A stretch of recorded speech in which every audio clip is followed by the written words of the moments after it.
23andMe.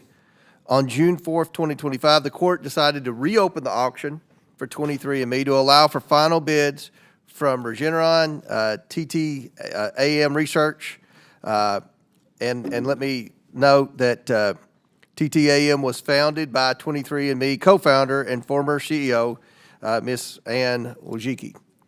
With over 15 million customers worldwide, 23andMe users for a saliva sample to uncover their ancestry, family traits, and potential health risks. To whoever ends up controlling the company, there are serious concerns about what will happen to this private information. How will it be stored? What will it be used for? Could it end up in the hands of a foreign adversary through direct investment or indirectly through future partnerships? Could the information be used against customers and consumers? 23andMe has a record of engaging with foreign adversaries, namely the Chinese Communist Party. In 2015, the company received $115 million in funding from investors, including Wuxi Healthcare Ventures, which was then a corporate venture arm of Wuxi AppTech, a company with ties to the CCP and Chinese People's Liberation Army. At the time, the investment valued 23andMe at $1.1 billion. According to 23andMe, this partnership was terminated, but questions remain about the potential for the future owner of the company to partner with bad foreign actors. Notably, Regeneron partnered with a Chinese company called Zai Lab Limited on drug clinical trials during the height of the COVID pandemic. It is well known that the CCP engages in mass surveillance and has conducted dangerous activities to advance bioweapons, both used against its critics. In fact, 23andMe was hacked in 2023, exposing personal information from nearly 7 million profiles, mostly targeting Jewish and Chinese customers. The New York Times reported that China and other countries are working to dominate these technologies and are using both legal and illegal means to obtain American expertise. The CCP has a history of misusing genetic data, including DNA tests, to track Uyghur Muslims. National security concerns about 23andMe are not new. In December 2019, the U.S. Department of Defense advised members of the military not to use consumer DNA kits, saying the information collected by private companies could pose a security risk. A DoD memo warned that consumers' DNA kits pose personal and operational risk to service members and raised concerns about outside parties using genetic data for mass surveillance and unauthorized tracking. It is imperative that 23andMe and other companies like it ensure there is absolutely no legal or illegal way for foreign adversaries or anyone else to access, manipulate, and abuse Americans' genetic data to advance their nefarious agendas.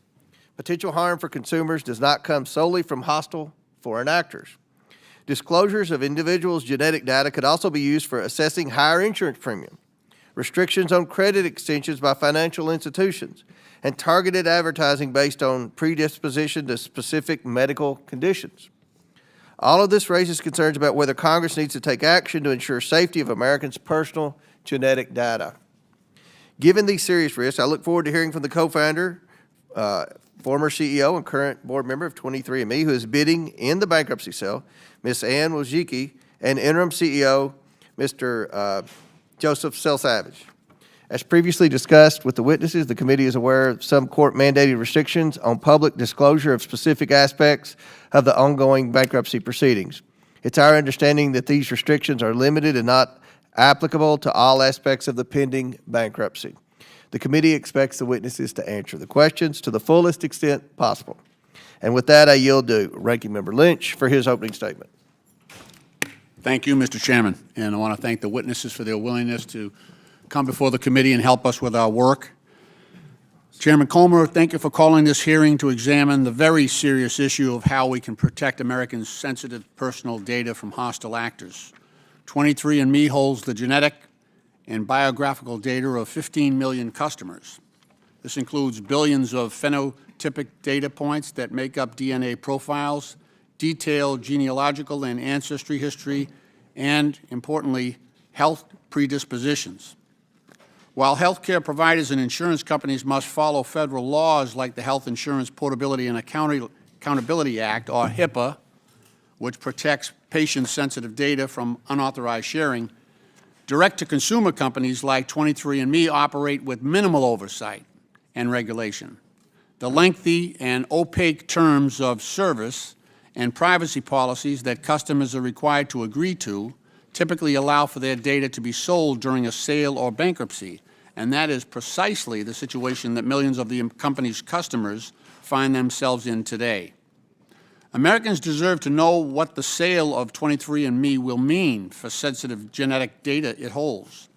Unfortunately, Chairman Comer has demanded this hearing take place today, unfortunately, in the midst of the bankruptcy bidding process, when these witnesses are legally prohibited in some respects from speaking to any details related to the bankruptcy and sale. But we will do our best together to get answers despite this challenge. Our concerns are magnified by the fact that the hostile actors, including foreign adversaries, are constantly attempting to buy or steal American sensitive data. In 2023, 23andMe was the target of a massive breach in which an outside attacker stole the data of 7 million customers, reportedly targeting those with Ashkenazi Jewish heritage. The governments of the People's Republic of China, the Russian Federation, North Korea, and Iran conduct persistent cyber attacks against the United States. China's President Xi Jinping has made clear that dominating the AI race and achieving global supremacy in biotechnology are critical to the future geopolitical power, and obtaining vast troves of American sensitive data is a key component of his strategy. Failing to safeguard Americans' data from these hostile actors would not only be a critical violation of privacy, but also a national security catastrophe. Given the sensitive nature of the data that companies like 23andMe hold, the possibility for that data to end up in entirely new hands in the event of a sale or bankruptcy, and the risk of data breaches, including by hostile foreign governments, we cannot rely solely on corporate efforts to ensure this data is protected. We need strong privacy protections and comprehensive laws and regulations that address the evolving landscape. That is where the federal government comes in. But instead of a strong federal government that makes every effort to protect American sensitive data, the Trump administration and DOJ are dismantling our IT and cybersecurity workforce and replacing hardworking civil servants with unqualified hacks. Just last week, President Trump installed a 22-year-old with no national security expertise to oversee a Department of Homeland Security hub for terrorist prevention. The administration has spent the last 5 months weakening our leading cybersecurity and consumer protection agencies and purging the federal watchdogs who ensure government works for the people's interests. I condemn those efforts, and if committee Republicans were serious about this hearing, they would as well. If we are concerned about the security and privacy of American sensitive data, we need a hearing examining the myriad of ways that DOJ is violating cybersecurity and privacy laws and making our personal information easier to steal or use against us. We need a hearing on how and why DOJ installed a server of unknown nature and origin at the Office of Personnel Management, or the specialized computers that DOJ engineers are reportedly creating to merge Americans' data across agencies with blatant disregard for federal laws that ensure Americans know when their data is being accessed and by whom. We need a hearing on the way that DOJ has exposed critical federal systems to hostile foreign actors and on the massive cuts to its personnel that DOJ has made across the government, including at critical agencies like the Social Security Administration, which houses every American Social Security number. Last week, Republicans on the committee voted again to shield Elon Musk from accountability for the destruction and danger he has wrought on Americans, quite possibly under the influence of hard drugs. But this is the Oversight Committee, and the American people deserve answers. We have weak privacy laws, persistent threats from foreign adversaries, and Trump's own estranged top advisor, and a president who is both intentionally and through incompetence crippling the federal government's cybersecurity defenses, privacy safeguards, and oversight capabilities. This perfect storm leaves American sensitive data vulnerable to breaches, exploitation, and surveillance. Americans, not private companies, hackers, or Elon Musk and DOJ deserve to own their data and make the decision about how, where, and if their sensitive information is used. I hope my Republican colleagues will join us in taking a comprehensive approach to securing Americans' private data, because while it appears Americans can opt out to delete their data from 23andMe, there are no options to delete their data from Doge. Mr. Chairman, I yield back. Gentleman yields back. I'm pleased to introduce our witnesses. Today, all witnesses are testifying in their personal capacities. First of all, Ann Wojcicki is a co-founder, board member, and former CEO of 23andMe. Before co-founding 23andMe, Ms. Wojcicki worked at various hedge funds and investment companies as a healthcare analyst. She founded 23andMe in 2006. Ms. Wojcicki served as CEO of 23andMe for almost 20 years. Her service as CEO voluntarily came to an end on March 23rd, 2025. Joe Selsavage is the current interim CEO of 23andMe as of March 23rd, 2025. He began working for 23andMe in November 2021 after the company was acquired by Lemonade Health. He served as 23andMe's chief financial officer, as he has over 25 years of accounting and finance experience. He formerly worked as a consultant and chief financial officer for various companies. 23andMe's board chose Mr. Selsavage to serve as interim CEO after Ms. Wojcicki voluntarily resigned her resignation and 23andMe's simultaneous bankruptcy announcement on March 23rd. Dr. Margaret Hu is the professor of law at the director of Digital Democracy Lab at William & Mary Law School. She previously served as special policy counsel in the Civil Rights Division of the U.S. Department of Justice. Pursuant to Committee Rule 9G, the witnesses will please stand and raise their right hands. Do you all solemnly swear to tell the truth, the whole truth, and nothing but the truth, so help you God? Let the record show that the witnesses answered in the affirmative. Thank you all, and you may take a seat. We appreciate you being here today and look forward to your testimony. Let me remind the witnesses that we have read your written statement and they will appear in full in the hearing record. Please limit your oral statements to 5 minutes. As a reminder, please press the button on the microphone in front of you so that it is on and the members can hear you. When you begin to speak, the light in front of you will turn green. After 4 minutes, the light will turn yellow. When the red light comes on, your 5 minutes have expired, and we would ask that you please wrap up. I now recognize Ms. Wojcicki for her opening statement. Chair Comer, Ranking Member Lynch, and members of the committee, my name is Ann Wojcicki. I co-founded 23andMe nearly 2 decades ago with the mission of helping people access, understand, and benefit from the human genome. My personal mission is to have a meaningful impact on the world. It has been my life's passion to understand the human genome and DNA, the code of life. The committee has raised important questions about the protections and privacy that 23andMe applied to our customers' data. Over the company's almost 20-year history, these are questions we thought seriously and deeply about.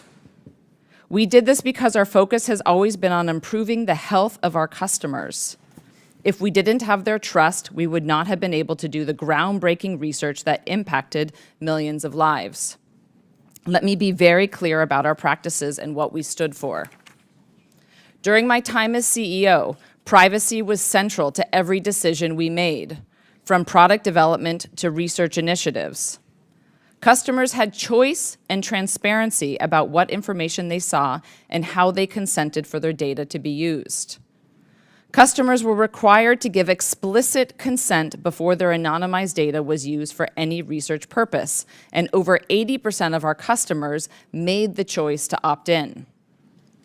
We never provided information to any third party without the customer's explicit consent. With that foundation, let me turn to our mission and what we were able to accomplish for our customers. The company's mission was driven by the belief that it is an individual's right to be able to affordably access their own genetic information and to learn what it means for them. This guiding light has always been at the core of 23andMe's mission and core to my beliefs. 23andMe pioneered the field of genetic ancestry and direct-to-consumer genetic testing. The journey of pioneering access to genetic information for individuals has not always been easy, but I am incredibly proud of the impact we have had. Over 15 million customers have learned about their ancestry, found relatives, and potentially life-saving health information.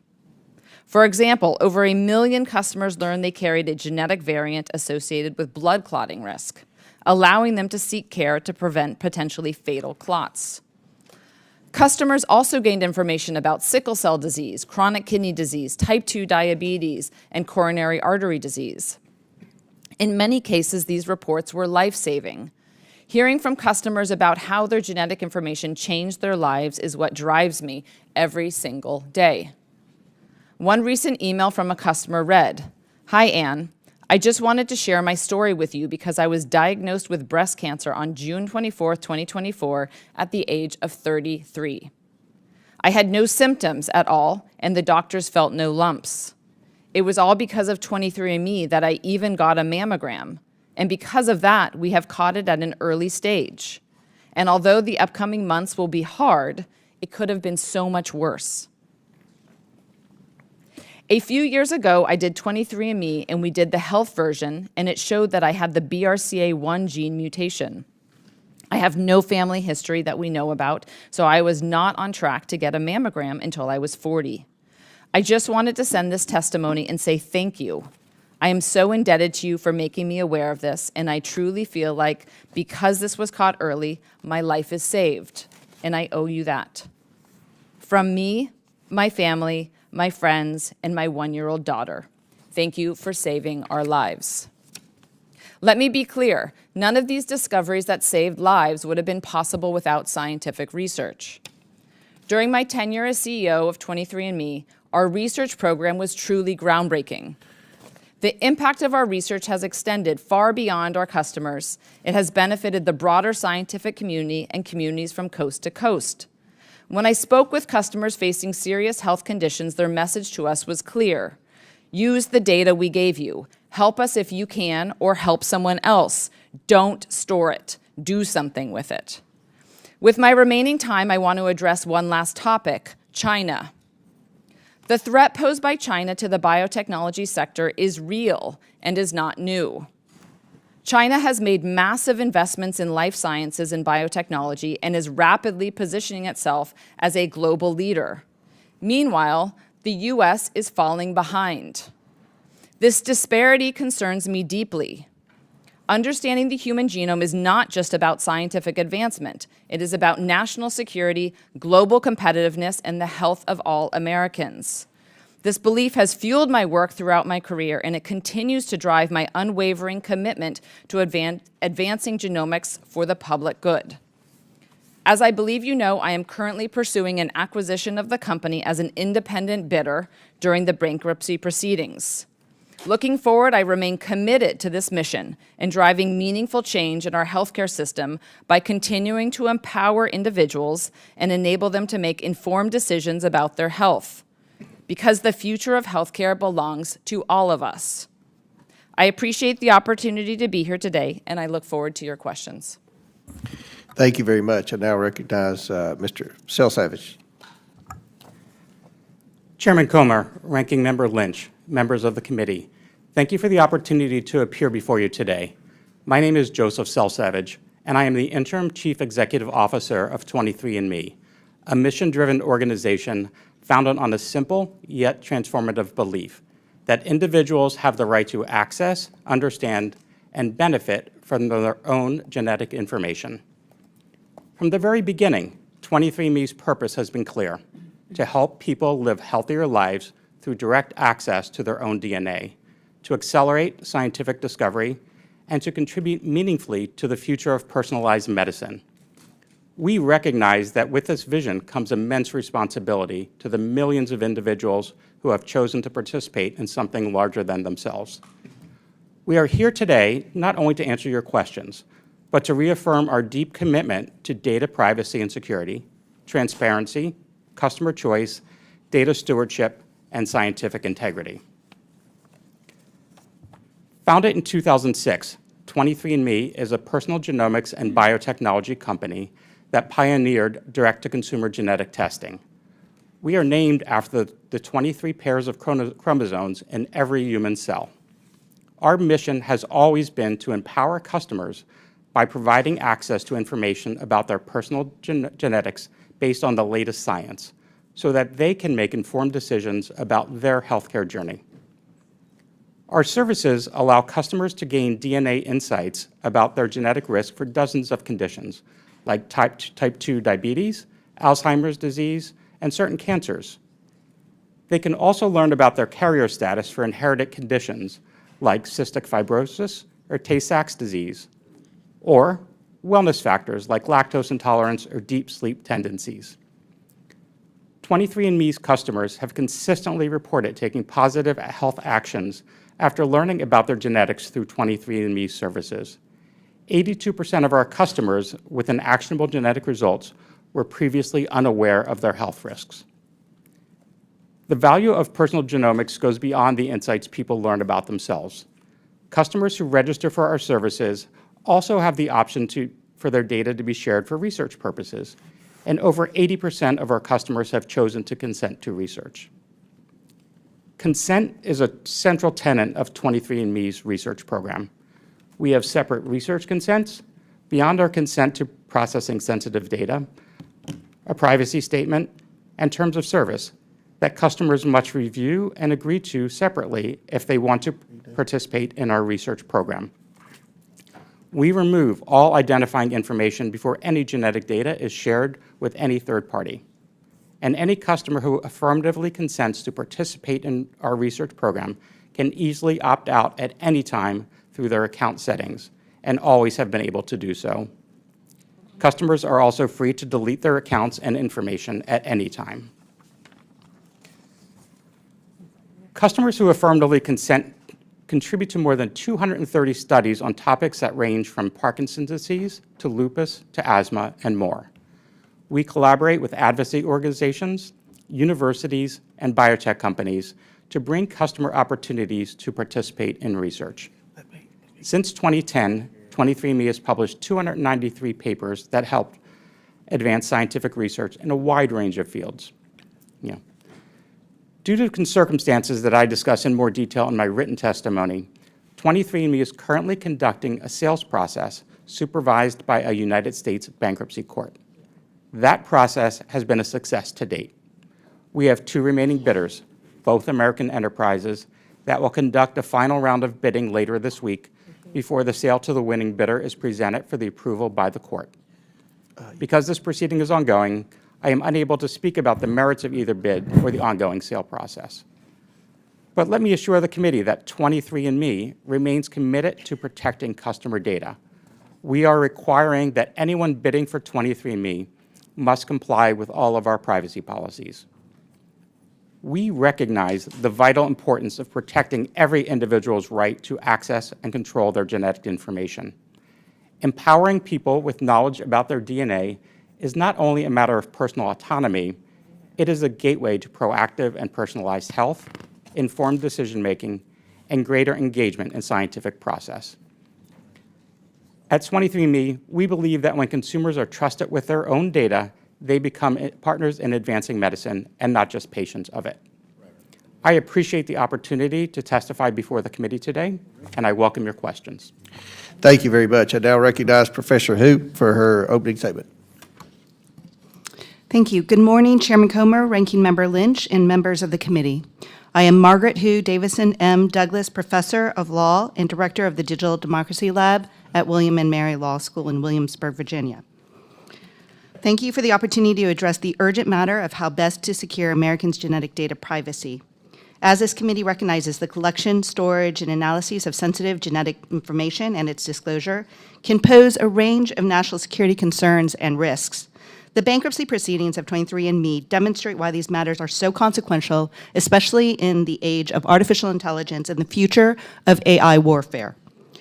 The first decade of my law career was dedicated to the Civil Rights Division of the U.S. Department of Justice. My first day as a trial attorney was the day before the terrorist attacks of September 11, 2001. I immediately joined a post-9/11 task force and focused on homeland security and border security issues. In the past decade, I have served as a researcher and a professor of AI law, constitutional law, and national security law. I would like to approach this topic from the perspective of AI and national security. My post-9/11 policy work introduced me to the topics that now form the basis of my current research in data privacy, cybersecurity, and AI governance, with a particular focus on biometric cyber surveillance and biometric cyber intelligence. This hearing is critically important. Genetic data and biometric cyber intelligence lies at the very center of a new battlefield in the age of AI. Safeguarding the genetic data of 23andMe and other biotech corporations is not just a matter of data privacy. It is of paramount importance as a matter of national security. Consequently, in addition to discussing the bankruptcy and consumer data protection laws of this current matter, I am grateful for this opportunity to support the committee's examination of the national security implications of the sale and transfer of this sensitive data. The topic of genetic data privacy unfolding within the context of this bankruptcy proceeding is simultaneously unfolding within the context of a much larger crisis: inadequate federal data privacy and cybersecurity safeguards generally, and inadequate federal laws to address the challenges of the AI revolution. The 23andMe bankruptcy filing is a wake-up call that our current legal inadequacy amounts to instability in our national security. In the age of AI, data privacy, cybersecurity, and AI infrastructure form the tapestry of overlapping systems of law and technologies. The Federal Aviation Administration, for example, coordinates airspace and aircraft traffic control, aircraft safety and investigation, and sets standards for the national airport systems. Without question, the FAA is seen as an essential national security partner, coordinating closely with the U.S. Department of Defense as it supports both civil and military aircrafts. Congress should now immediately enact both federal data privacy laws and cybersecurity laws, and also take legislative action to enact federal AI laws that anticipate these important national security threats that can be posed by inadequate AI regulations. The 23andMe bankruptcy matter provides a window into why Congress should step forward and enact these laws that are capable of creating a similar administrative oversight structure as the FAA, including regulations that acknowledge the need to coordinate national security concerns in the handling of sensitive data. 23andMe holds the genetic and personal data of over 15 million individuals, including predispositions to disease, ancestral background, and familial linkages. This data is not only personal and permanent, it's relational, making the stakes unusually high. Almost 7 million consumers were exposed in a data breach of 23andMe in 2023. The company entered into a settlement agreement that involved a $30 million settlement. Now, in the moment of AI warfare, there is a highly sensitive genetic data black market where foreign adversaries are fighting to get this data for a wide range of reasons, including for strategic advantage, sometimes referred to as military identity dominance, or for cyber intelligence purposes. Biometrics include, often referred to as hard biometrics, fingerprints, iris scans, and palm prints and DNA. In the intelligence context, the national security risks and misuses and abuses of genetic data by foreign adversaries may include potential biological warfare risks, blackmail, and increased surveillance, among other potential threats. The Pentagon has previously warned military personnel that DNA kits could pose a risk to national security. Other harms could potentially include abusing genetic data for isolating and discriminatory targeting, and potentially analyzing genetic data and aggregating biometric data and biographical data for the purposes of cognitive warfare. Data privacy is not only a consumer data privacy issue, but also a national security one. Thank you, and I look forward to your questions today. Thank you very much, and we will now begin with our questions. I recognize myself for 5 minutes, and Ms. Wojcicki, I really appreciate your opening statement and the fact that your company can identify the potential risk for cancer and things like that. I mean, that's great. But let's talk about, our concern is the national security risk of what happens with the data and how it can be used against consumers. And we're very concerned about that because there's a precedent here where companies with Chinese influence have stolen data. So just to start off, with 23andMe, people provide a saliva sample to the company. What tests are run on the sample? I appreciate the question. The test that was run, it was actually run on a gene chip that Illumina created. So the sample was sent to, somebody takes a saliva sample, they get a tube. Okay, so what type of information did 23andMe obtain from the sample? It was about 600,000 specific markers in your genome. So markers that are known to vary between humans, known as SNPs. Okay, so are the samples tested for they're obviously tested for genetic markers, correct? Correct. So 600,000 genetic markers. What's the purpose of testing the samples for genetic markers? Can you explain that? Yeah. The purpose for it was really twofold. It's people have the opportunity to learn about their ancestry, where they're from in the world, potentially areas that they did not know about. They have the opportunity to connect with family members, potentially, for instance, adoptees who are looking to identify, biological siblings or parents. Right. Out of curiosity, is this optional for consumers? It's completely optional because we Okay. realized there was a number of people who do not want to find additional family members and that they did not want to be identified. So it's an explicit consent Right. where we ask people specifically, do you want to find close family members or distant? And you have the ability at any time to toggle in or to toggle out of that. It's very easy to do. So did 23andMe also track genetic markers over time in order to conduct long-term health studies? We did. So we also specifically tested on markers that are known to be predispositions for health conditions. So in my testimony, for example, I talked about the BRCA1. We specifically identified that there were a number of people who were not able to get their BRCA results because of the barriers that the insurance industry or the societies have put up. So we found actually about 20 to 30% of our customers were learning that they had potentially like a really detrimental genetic variant that put them at very high breast cancer risk, and they couldn't otherwise get that information. So you use this type of testing during COVID-19. What was the purpose of that? Well, it was the same test that we started with in 2006.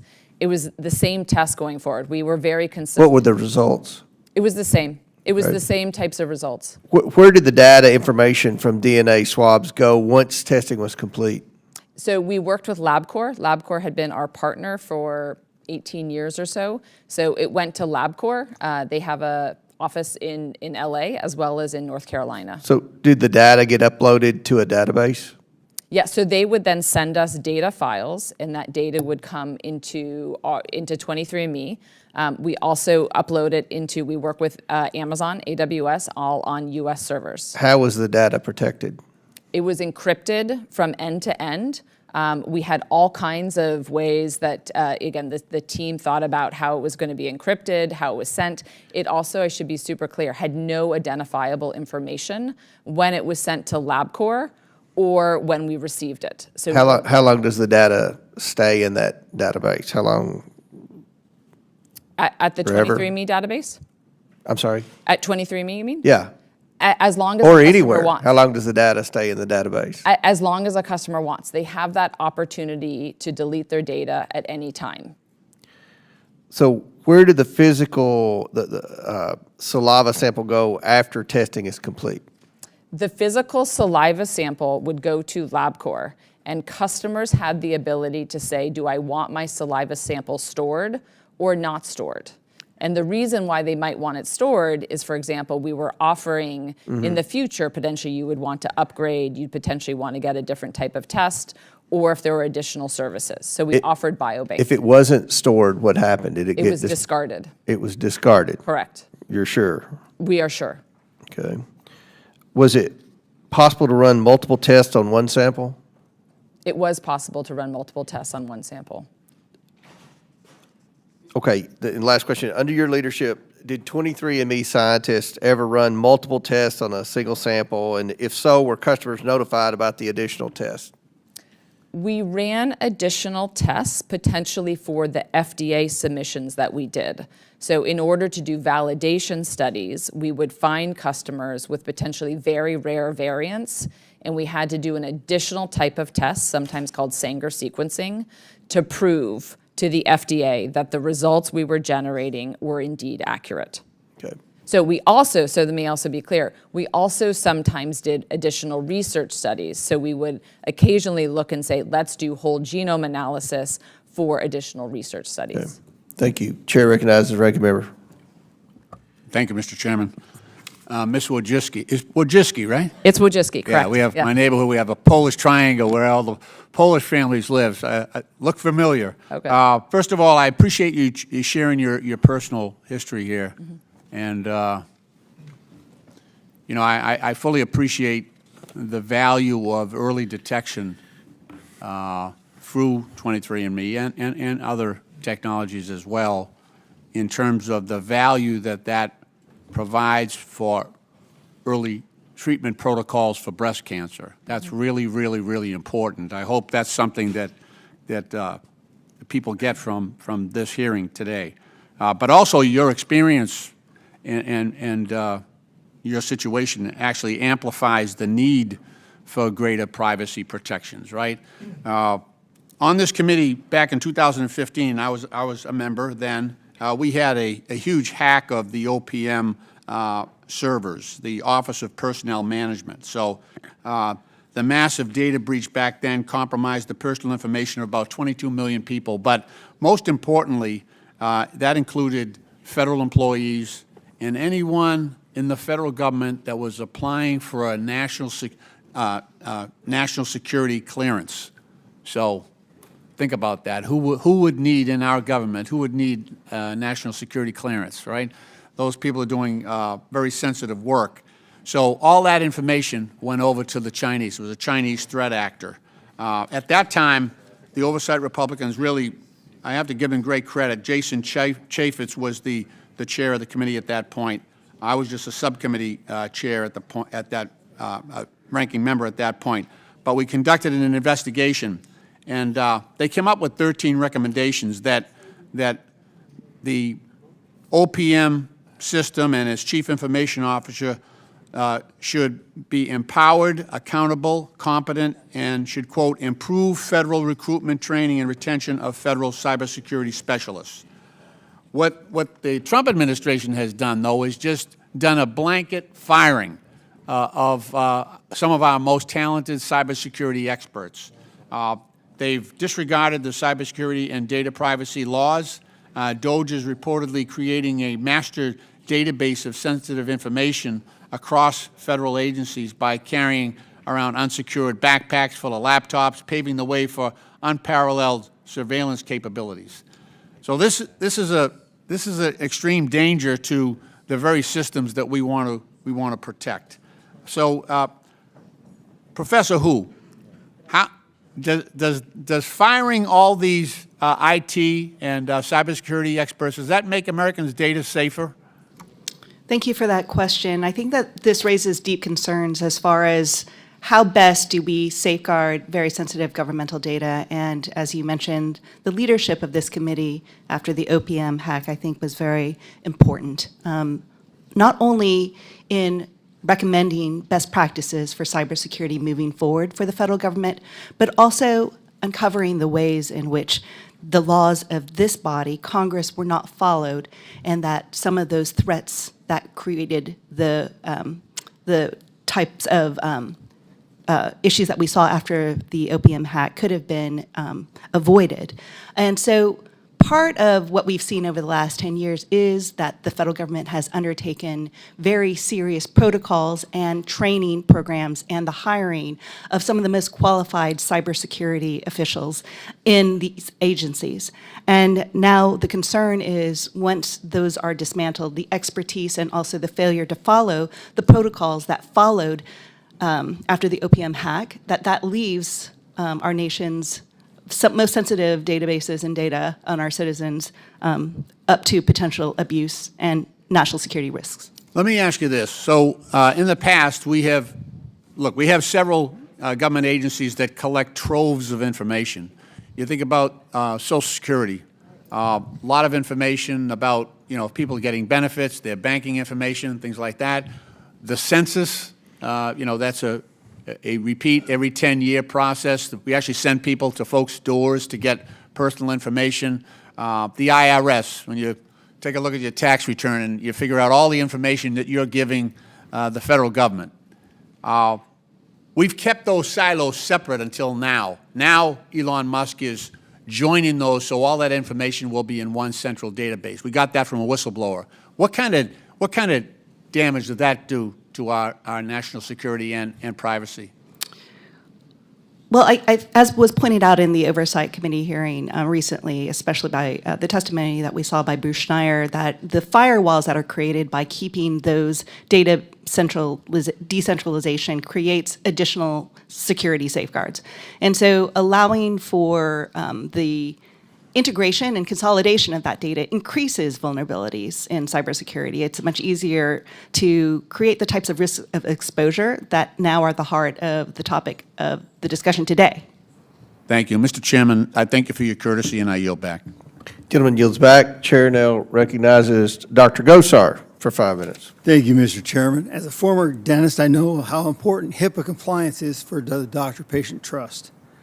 When customers sign up for testing like 23andMe, they paid for the service, not the storage and continued research of their DNA. But at the minimum, American data shouldn't leave America's hands. China has already said it wants to create a database of genetic data to build bioweapons. If we're questioning whether our adversaries are going to use this genetic data to create a bioweapon against Americans, then quite frankly, this data collected from Americans should be destroyed, not stored. Mr. Sosavage, how does 23andMe store customers' data? Is it physical or digital, or both? Congressman, it's both. I mean, 23andMe stores the digital data, and as Ms. Wojcicki mentioned, and I did in my statement, security and data privacy is a top priority for the company. All of that data is stored in an encrypted format. And if customers do choose to biobank their sample with a consent, the physical saliva sample is maintained as well. Okay, so when a customer requests our data to be erased, what kind of data is erased? All of the data that they have in a digital format, with the exception, of their name, email address, and purchase information, is erased from the company's data records. In addition, if they had consented to biobank their sample, that physical sample is also destroyed. So now, in 2019, the Department of Defense advised our service members not to avoid these types of DNA kits due to the security concerns. Can you address that, why that would be? I am not familiar with why they requested that service members not do the personal DNA test. So let me ask you the next question. Have you ever participated in a 23andMe test? Is your data at risk too? My data is at risk. I first joined 23andMe in 2013 and have done subsequent tests on new health chips with 2013 and have continued to maintain my personal data and have not deleted it, and I continue to biobank my sample with 23andMe. Ms. Wojcicki, did I say it wrong? No worries. Okay. That's perfect. I tell everybody I speak two languages, one not so good, and that one is English. As a former CEO and board member of 23andMe, do you have access to the customer's data? I do not.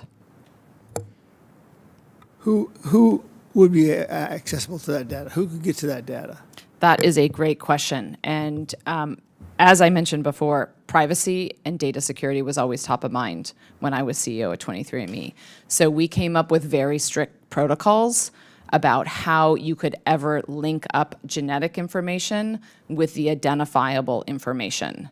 So that was if you think about how our databases were set up, all of your personal information, meaning your name, your address, your email, was in a separate database that was stored separately that very few people could connect it then with the genetic information.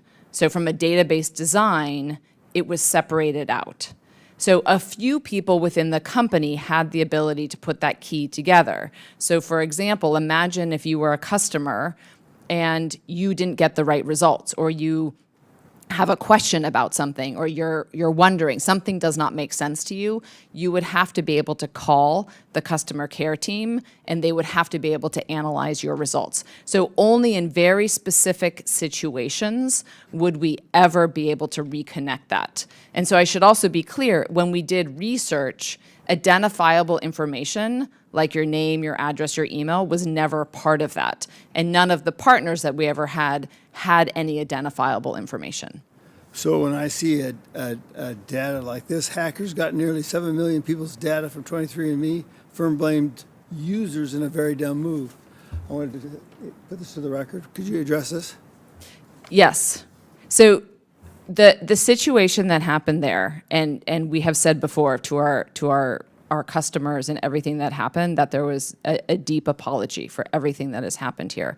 It was a credential stuffing, so it was not actually a breach of our systems. It was credential stuffing, and what that actually means is that the threat actor found old addresses, email addresses, and passwords on the dark web, and they ran them against 23andMe, and they found a number of customers where they actually could enter into their accounts. So it was specific, it was a credential stuffing incident, and through that, they were able to actually get access to their account. Since then, we've made pretty substantial changes. So in response, we immediately wanted to learn from this. So we forced all of our customers to reset their password. So every single customer had to go and reset their password. And then secondly, we had double-factor authentication, which was mandated. And we had actually had two-factor authentication for a while, but it was not mandated because it was not industry standard. Thank you, Mr. Chairman. I yield back. I recognize Ms. Norton from Washington, D.C. Thank you, Mr. Chairman. When Elon Musk joined the Trump administration, he reportedly described himself as, quote, tech support for the federal government, clad in an absurd, quote, tech support, close quote, T-shirt. Elon Musk assured President Trump's cabinet that slashing the federal workforce was necessary to save the federal government money and make it more efficient. We all saw what happened next. The so-called Department of Government Efficiency threw the government into chaos by recklessly firing federal employees regardless of their role, experience, or their value brought to the agencies. This effort has ultimately cost taxpayers more than $135 billion, according to Partnership for Public Service. The Trump administration's purge of the federal workforce is also making it harder for the government to maintain its sensitive databases and records and prevent cyber attacks. The U.S. Digital Service was the technology office in the White House that led modernization of federal technology and software systems, that is, until the Trump administration. Then Elon Musk took over and fired dozens of its employees. Another 21 IT workers resigned from the office rather than carry out the destruction Musk demanded of them. The mass resignation letter signed by these skilled engineers, data scientists, and IT professionals included a stark indictment of the Trump administration, explaining that they had been asked to take actions inconsistent with their oath to serve the American people and uphold the Constitution. I ask unanimous consent to enter this letter into the record, Mr. Chairman. Without objection, so ordered. The U.S. Digital Service is not only the only agency that has been gutted, IT personnel have been laid off across the federal government, leaving many agencies further exposed to threats. For example, the Department of Government Efficiency demanded a 50% cut in the technology division of the Social Security Administration. This division maintains the Social Security Administration's website, benefits portals, and IT systems. The Trump administration also reportedly planned to fire an additional 25% of the employees who manage the data systems at the Social Security Administration. Professor, how has the Trump administration's purge of IT and cyber professionals left the federal government more vulnerable to data intrusions? Thank you for that question, Congresswoman. I think that what we're witnessing, especially in news reports with DOJ now entering into 17 agencies and the dozens of lawsuits that have followed since the start of DOJ, is a deep concern about whether or not this falls outside the scope of what is constitutional or legal, particularly given this body.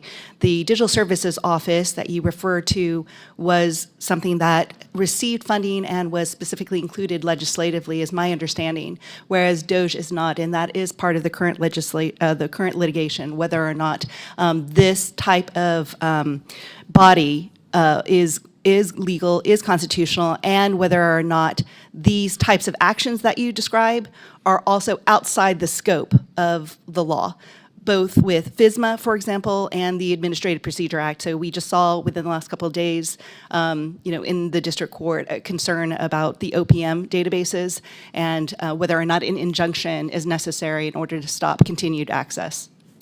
The Trump administration's proposed 2026 IRS budget would cut a staggering $8 billion and nearly 20% of positions from fiscal 2025 levels, including 60% of the IT staff. Professor, what are the risks of making a massive cut to the IT workforce at the IRS, which holds the most sensitive financial information of every American? Thank you for that question. The attempt to consolidate the information that is so sensitive, our financial information, our tax information, our information about our health, in order to try to create that type of consolidation, increases the national security risks tremendously, as we saw from the OPM hack, for example, that you had millions of Americans' data exposed, but not only their biographic information, but their biometric information. So as a result of the 2015 hack, it was reported that 5.6 million fingerprints were also then released. So these are very serious issues, particularly with national security implications. Thank you. Thank you. Gentlelady's time's expired. Chair recognizes Dr. Fox from North Carolina. Thank you, Mr. Chairman, and thank you to our witnesses for being here. Mr. Savage, we all know the Chinese Communist Party, CCP, has a track record of misusing genetic data, and even the New York Times acknowledged that, quote, China uses genetic tests to track members of the Uyghurs, end quote, who are a politically disfavored minority group. This abuse can surely be perpetrated against any disfavored group whose genetic data is available. How does 23andMe prevent the genetic data, mainly from Americans, controlled by the company, from being used by the CCP or some other malign actor to track or harm Americans? Congresswoman, 23andMe puts data security and privacy at the top of the forefront of our company. All of our data is secured with top security encryption. We have, security professionals, in place at 23andMe implementing the latest technologies in security. And we've received, 3 ISO certifications for the company in terms of security, cybersecurity, and privacy to make sure that the data of our customers is secure. In addition, after the cybersecurity incident, we made sure that, basically we've implemented 2-factor authentication. We've ensured that customers have reset their passwords, and we make sure that those passwords have not been, basically in compromised databases anywhere to make sure that our customer data is safe. Mr. Savage, besides the 15 million individuals who have their genetic data stored with the company, family members, by virtue of having a similar genetic makeup to those who took the test, are also potentially at risk if 23andMe's genetic data is exposed or used for nefarious purposes. Is that correct? If a customer at 23andMe chooses to allow their data to be shared, such as a DNA relatives feature at 23andMe. People relatives could actually, and family members can see that additional data, yes. Ms. Wojcicki, precisely because of concerns about the genetic information controlled by 23andMe falling into the wrong hands, the Pentagon warned its personnel in 2019 not to use consumer DNA kits. How did 23andMe respond to the Pentagon's warning at that time? Thank you for that question. I have to say, in all honesty, we were surprised. We had not been contacted. We were surprised. So we're happy to engage around that discussion as to what are the potential concerns, but it was a surprise to us, and we did not get forewarning, and no one engaged afterwards. So after the warning, did the company change the way it handled or protected consumers' genetic data? Thank you for that. There were not substantial changes because, as I mentioned, privacy and data security had really been top priority since then. So since the inception of the company. So I would say after that notice and reading about that, it definitely became top of mind. And I think the number one takeaway we had was really there should be an engagement around the understanding of how we actually are making sure that we're securing data and how we're making sure that we're always honoring the customer's privacy. So it was a great opportunity for us to consider engaging. We always are reviewing our systems. We're always looking at sort of the update of what else should we be doing with our security protocols. And so that was the primary takeaway from that. Do you believe there's anything could have been done to prevent the 2023 breach? That is I appreciate that question. I'm pretty limited with what I can say specifically around that because of the potential litigation or the ongoing litigation around there. The thing that we always said is that you have to be vigilant on a daily basis.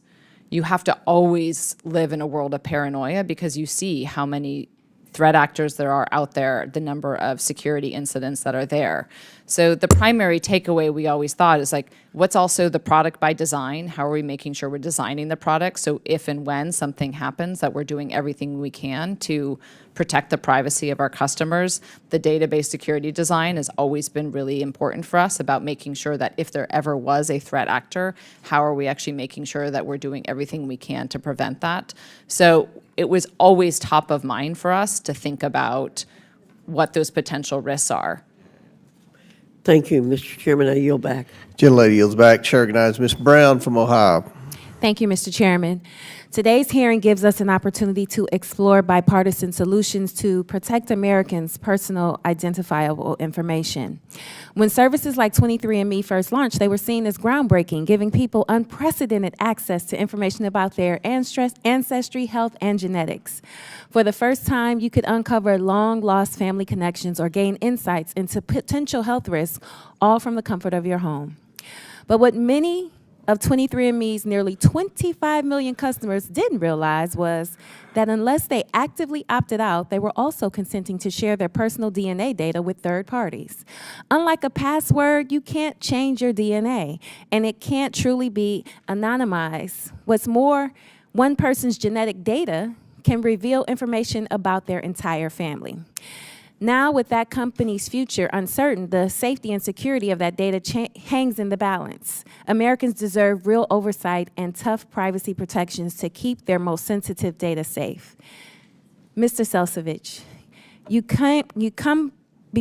when you became the CEO, just as 23andMe experienced a massive breach that exposed the sensitive genetic data of 7 million users. What concrete steps have you taken since to prevent this from happening again? And what can you tell your customers today, right now, that you couldn't say a year ago to reassure them their most personal data is safe? Congresswoman, I will just want to reiterate that 23andMe always has put our consumers' security and data security and privacy at the forefront of the company. Since the data incident, we have implemented additional security measures. We, forced every customer to actually reset their password to make sure that their accounts are safer. we implemented two-factor authentication, whereby a customer has to either gets an SMS or an email code to actually enter in addition to their password to make sure their data is secure.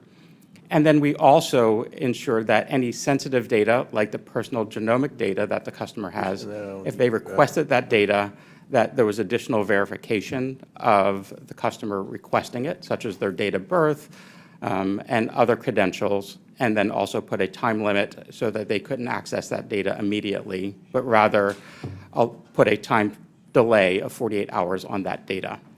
In addition, we've hired a new Chief Information Security Officer at the company and put in additional security controls.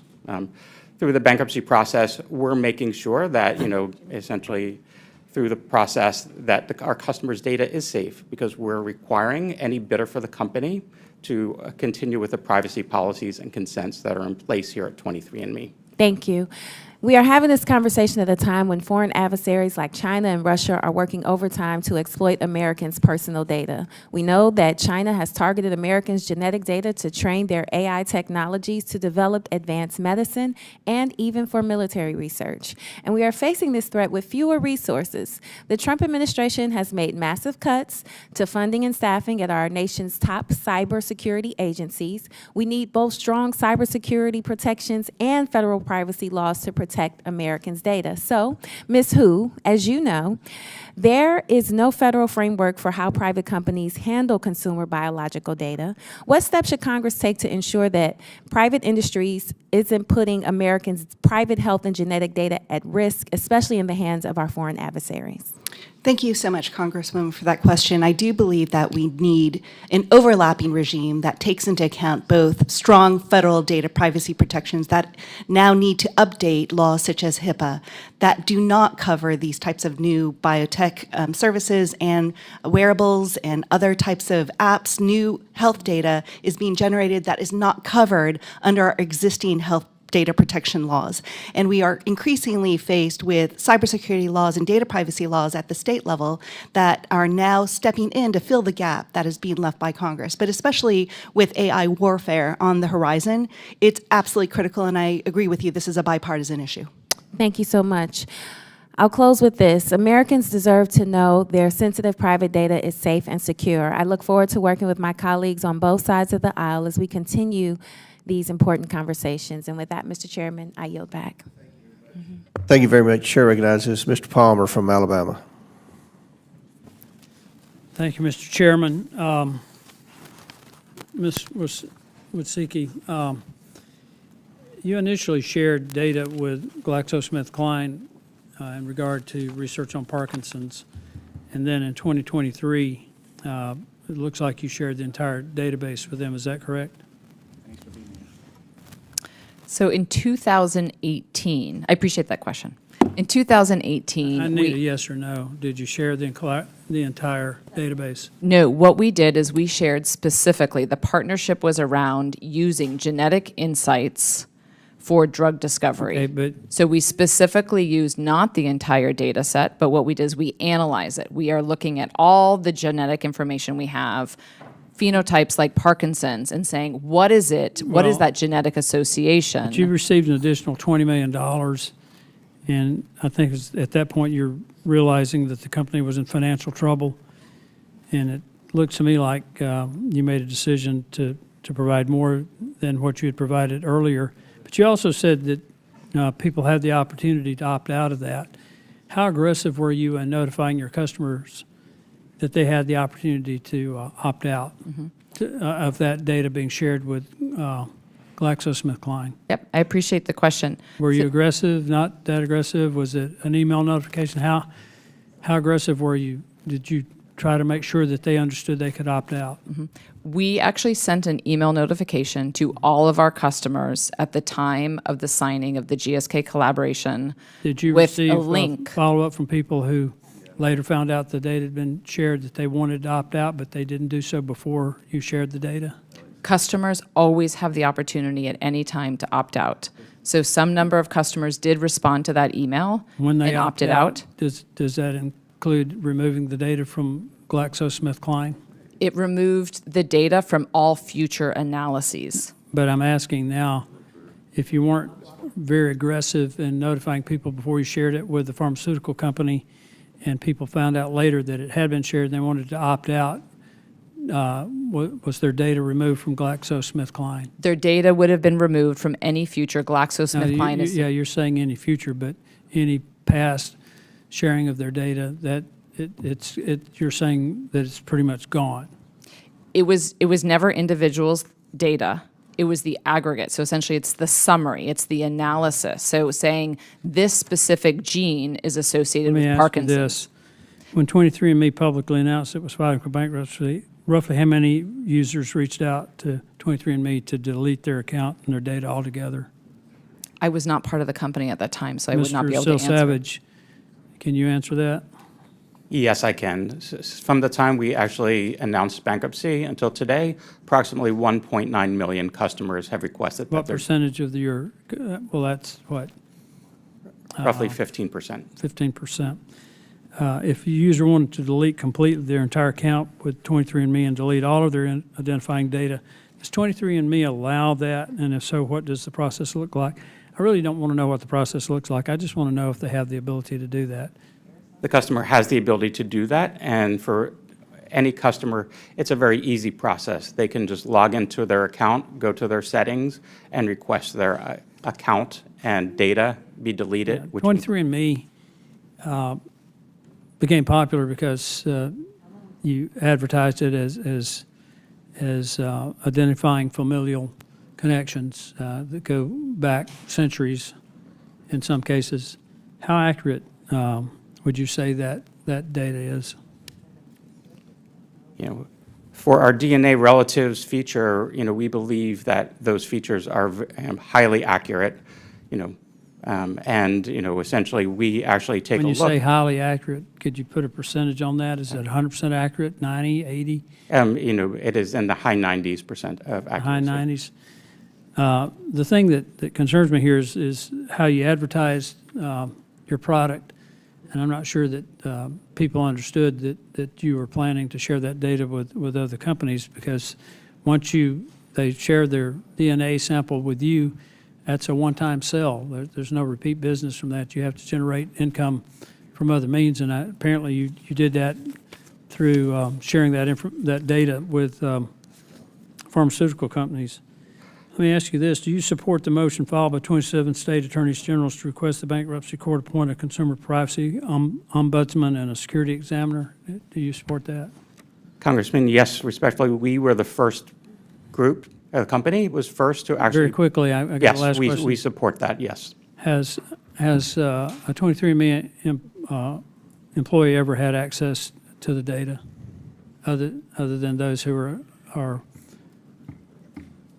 cleared to have it? Has anybody else ever had access to that data? To the best of my knowledge, only people with the need to access that genetic data at That's 23andMe have access to it. to the best of your knowledge, but you cannot assert that no one else has had access.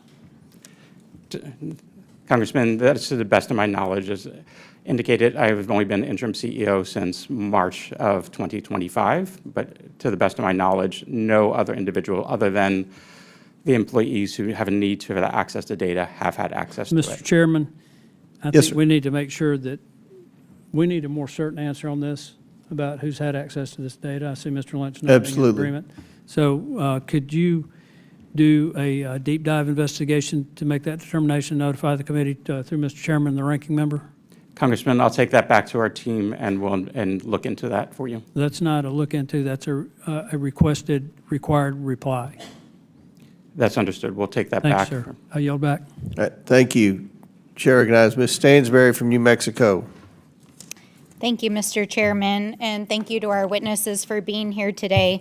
This topic is of particular interest, I think, not only to myself, but millions of Americans, not just because the company in question here actually owns the genetic data of millions and millions of Americans, but because of what's happening right now with DOJ, with the Trump administration, with private contractors getting multi-million-dollar contracts to integrate Americans' personal data, with the court cases that are in front of the Supreme Court and the district courts, and this proposal that came through this House just 2 weeks ago in the dead of night that basically would preempt state and local laws from regulating our private data through AI systems. And so, I mean, it's hard to not sit here and listen to this conversation and not feel like we're living through a sci-fi movie, right? Like we've all seen this scary sci-fi movie before, that our private biological data, not me personally, I'm too much of a privacy freak to do these genetic tests myself, that a private company has our data, they experience bankruptcy, and now we have no federal regulatory system to protect that data, and we're concerned that foreign adversaries might purchase the company and thus the data. I mean, this is insane. Like, this is crazy. And meanwhile, I completely agree. This is bipartisan in this hearing, but our colleagues across the aisle are trying to pass legislation that would deregulate and preempt data privacy and AI laws across the United States in every single state and locality for the next 10 years. That's bonkers. Like, you can't have it both ways. You can't haul a private company in before Congress to talk about their bankruptcy and the fact that they had 15 million Americans' private biological data, and you want to protect it, and then you're trying to use Congress to preempt state and local law so that we can't protect private data. Like, that is completely intellectually incongruent and dangerous for Americans. Professor Hu, I was really interested in your background because you've worked both on the DOJ side as well as on the academic side. And, you know, you've outlined some of this in your testimony, but I'm particularly interested in your background in national security and prosecuting national security cases. And if you could talk a bit more about this, like, political intersection we're seeing right now in this moment and what threats that poses for not just national security with foreign adversaries, but the potential that Americans' data could be misused by private companies here in the United States.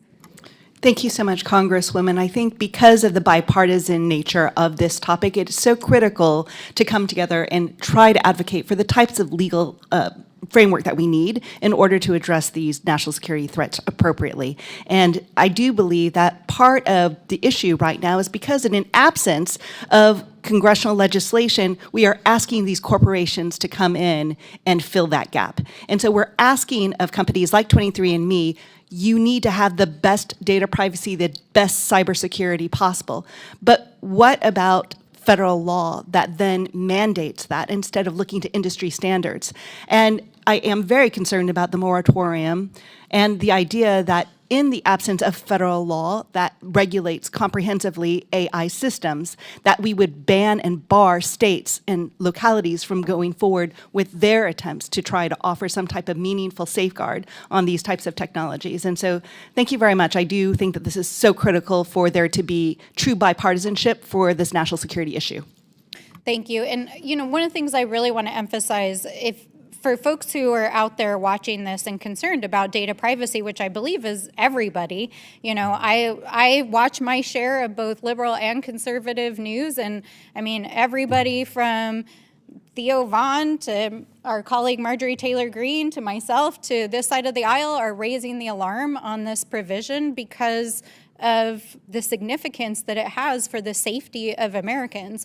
And so I think it's really, really important that we elevate this conversation right now and understand what they're proposing in this bill, because when you read that bill, it literally not only says we would preempt state and local laws, it basically says any company even that wants to use an AI system in a locality could not be barred from accessing your data, which means that presumably a private company that does not have privacy and secured data systems could then be compelled under this preemption law to give away your data.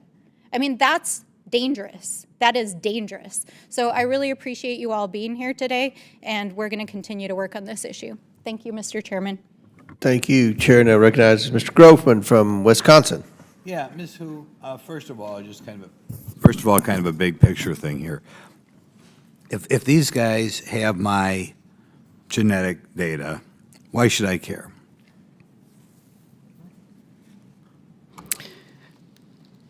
Genetic data and biometric data is now increasingly anchoring modern warfare because of the attempts in AI-driven targeting to try to aggregate biographic and biometric data. And so part of what I think is misunderstood is that this is not really a consumer data privacy issue alone, that this really does map into very significantly the way in which we conduct national security strategies. Okay, And- so I should be afraid that if we go to war, I hope we never go to war. If we go to war and they know my genome, that they will find some way to target me. Well, it's not just an active kinetic type of warfare situation. The new battlefield of AI warfare is really engaged in cognitive security issues and also the way in which we look at manipulation, social engineering as a cybersecurity risk. Okay, give me an example. So the way in which, for example, if we go back to the opium hack of 2015 occurred, many experts say that it was through social engineering, that the way in which the Chinese hackers got access into the opium systems was through social engineering, some type of manipulation. And so at first that they were able to manipulate somebody within opium to give up their passwords, and then from there able to install this type of... How would they manipulate them? Well, one of the examples given by some cybersecurity companies were the ways in which Chinese would pose, for example, as trying to present some type of alumni event from your university and to get you to click on that and then to install the malware from there. Because they have my genome? Well, the fact that the Department of Defense raised the alarm about the potential risks of it, I think, are really important for us to examine why. Why is the Department of Defense saying that this should not be something that the military should access? And I think that's... I can think of reasons that's of concern, but not exactly your reasons. I'll take it, though, for granted that we don't want to have my genome out there on the internet floating around. Mr. Cell Savage, where is, if I had used this company's services in the past, where is my data kept right now? The actual data and basically this data is stored on Amazon Web Services in secure, encrypted database files. And can we assume that my data will be there after I die? It will right now, under the current law, be there forever? Your data is there, but you always have the right to delete your data at any time, and your beneficiaries and executors of your will or trust will also have the right to delete that data in the future. Does anybody call right now to have their data deleted? Yes, since we announced bankruptcy, we've had 1.9 million customers called and requested that we delete their data, and we have done so within a reasonable time frame. How many customers called to delete their data? 1.9 called or emailed or requested their data be deleted. There was 1.9 million customers. That's kind of amazing, I think. I mean, I think it's probably a smart thing to do, but it wouldn't occur to me. Okay, next question. Does Regeneron intend to update their policy, their privacy policy? Regeneron and TTAM Research Institute, both of the bidders under the current bankruptcy rules for the bidding process for the company, have both agreed to maintain the privacy policies and consents of the company of 23andMe in the future. So by that you mean they're not going to change anything? They're saying they're not going to change They're not going to. They said not only did they say they're not going to change anything, they also agreed to that in their contract, which is an asset purchase agreement, in writing that they would continue to maintain the policies. Mr. Wojcicki, are you aware that in 2015, 23andMe received $115 million in funding from a variety of investors, including Wuji Healthcare? I am aware. Okay. And you know they had ties with CCP? I have been made aware of that, yes. Okay. Did you consider this a risk at all? Or do you think, for you or in the future, anybody should care that the Chinese take over one of these companies? As I said in my statement, I am concerned about China and how China is leading in biotechnology. And I am concerned that China has been super clear that they would like to have the most genetic information, they would like to lead. So yes, I am always concerned about what China's. Do you think a company trying to take over this company should be a company the Chinese have access to? Or should they be out of the picture when it comes to a potential buyer? I do not believe that that 23andMe in this bankruptcy process should go to anyone with a Chinese tie. Thank you. Thank you. Chair recognizes Ms. Randall from Washington State. Thank you, Mr. Chair, and thank you to our witnesses for being here today. You know, in this modern world, our sensitive data is stored in an increasing number of places. We've got smartwatches that track our vitals and sleep quality, and apps that track menstrual cycles and ovulation, and our phone track our steps and analyze our activity. And companies like 23andMe convinced so many to trade access to their DNA to unlock personal history and detailed genealogy reports. Ms. Hu, what kinds of entities are left out of our existing federal framework for protecting health data? And how could we strengthen federal privacy laws so that it's not left to the states to do that privacy protection work that you mentioned earlier? Thank you so much, Congresswoman. And I think that this is another chance to revisit the prior Congressman's question about why it matters. I think that, you know, these types of very sensitive data can be open to exploitation, both in national security, but on also consumer, exploitation purposes as well. And in the absence of these comprehensive federal laws, we do see the need to have the states try to enact these laws that are operating to fill the gap that's left by HIPAA. So I think in the future, we do need to look to Congress to try to create comprehensive laws that protect against the type of data sharing, third-party use, misuses, and abuses in our wearables, in our health apps, in the way in which health data is captured through telehealth systems that might not come under the protection of federal law. And I hope that we're able to move forward with that. Thank you. And, you know, we just level setting for folks tuning in. In 2022, the Biden administration issued important guidance to ensure that private health information that would be covered by HIPAA and other circumstances could not be disclosed to entities seeking to investigate someone for accessing reproductive health care, for example. But that guidance has been withdrawn under the Trump administration in an effort to push forward an anti-reproductive health agenda, putting both doctors and patients at risk and discouraging folks from seeking care. I think we have to remember that, you know, these issues are intertwined. You know, what companies, who's able to access the private health data that companies now have access to under our increasingly online and,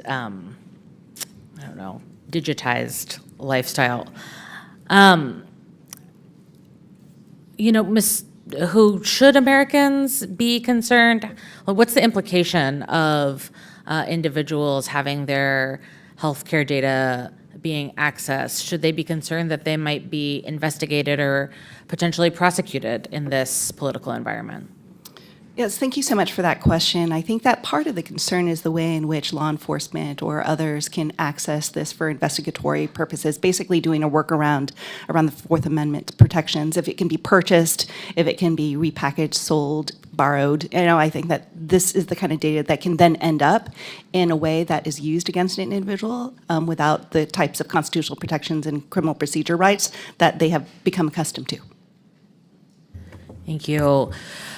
You know, we've made some progress on this in Washington State when I was there in the legislature, and I know that many other states are trying to enact these sort of shield laws to better protect the individual data of consumers, particularly their individual health and genetic data. Are there specific steps that you would recommend Congress taking to ensure that our health information, including medical records, remains secure? Yeah, I think that this is where we need to look at this comprehensively, not just in a siloed way, not just health data, for example, or education data or financial data, and not just a federal or a state level issue. I think that this truly needs to be across the board. So you'd mentioned state of Washington having biometric protections, for example, as well. Not all states have that type of biometric data protections or genetic data protections. And right now, in federal law, we only have it under, for example, GINA for in the employment context. But it really does need to have that very full, comprehensive approach. Thank you so much. I yield back, Mr. Chair. The lady yields back, chair recognizes Mr. Perry from Pennsylvania. Thank you, Mr. Chairman. Ms. Wosicki, when a customer comes to 23andMe, are there, I assume there's, I don't know, so I'm asking, there's disclaimers, there's information where you let them know that their data is going to be obviously used to provide the information that they're looking for, their ancestry, maybe their health information, whatever you provide, right? Is there information also letting them know that it might be used anonymously or otherwise for other purposes when they access your service? Great question. I appreciate that. The goal of the company has always been about transparency and choice for our customers. And it's an area I feel incredibly passionate about, that too often in healthcare, customers are not actually given transparency and choice with their information. So when you sign up for 23andMe, it is not a simple process. There's a number of very easy to understand explicit consents, and there's never a default.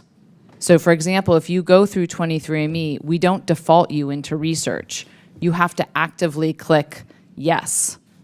So during that process, it is easily a 10-minute sign-up So customers process. are choosing to allow, and I'm just paraphrasing it the way I would say it, choosing to allow you to use their data as you kind of see fit with who you see fit, whether it's with a pharmaceutical company or maybe in this case, I'm not saying you do, but another country. Is that generally correct? I mean, they're choosing what they allow, right? Correct. So we have it's a consent form that has gone through an ethics review. It's under an institutional review board. So it specifically allows us to do research, and only with qualified researchers. So when you say, and this is moving into a little bit of a different direction, I'll probably get back to that, but when the data, you said it was discarded. You used the term discarded. Does that mean destroyed or just discarded? Destroyed. Destroyed. How is it destroyed? I'm not aware of the specifics around how it's destroyed. So it could be just thrown away. Look, I'm just asking that question because you can learn a lot by going through somebody's trash, right? And I'm not saying somebody did, but so in this context, as I read about you, bankruptcy doesn't necessarily mean the end of 23andMe. As a matter of fact, it seems like it means like it's going to continue under some other structure. Is that about right? It's not going away. It's just going to continue under some other, whether you buy it or whether Regeneron, 23andMe is not going, and the data is going to be around, it sounds like. Am I correct about that, or is that's the goal? correct, hopeful outcome, yes. So is 23andMe precluded by law from selling all or some of the data or partnering with somebody that could do, are they precluded by law? And I'm asking the question because I don't know. Mm-hmm. Are they precluded?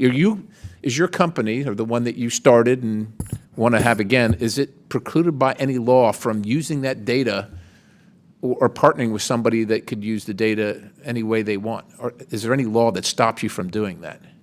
I think that's a great question. I'm not an expert in all the different laws. I would like to highlight there was another genetics company that just went through Chapter 11 that was successfully just sold. But you don't know, okay, maybe you don't know of a law that precludes. Should there be? Like, should there be, and look, I'm not for, consumers and American citizens or whatever have the freedom to make choices. And if you make bad choices, like, I'm not using your service, ma'am. I don't want you to know.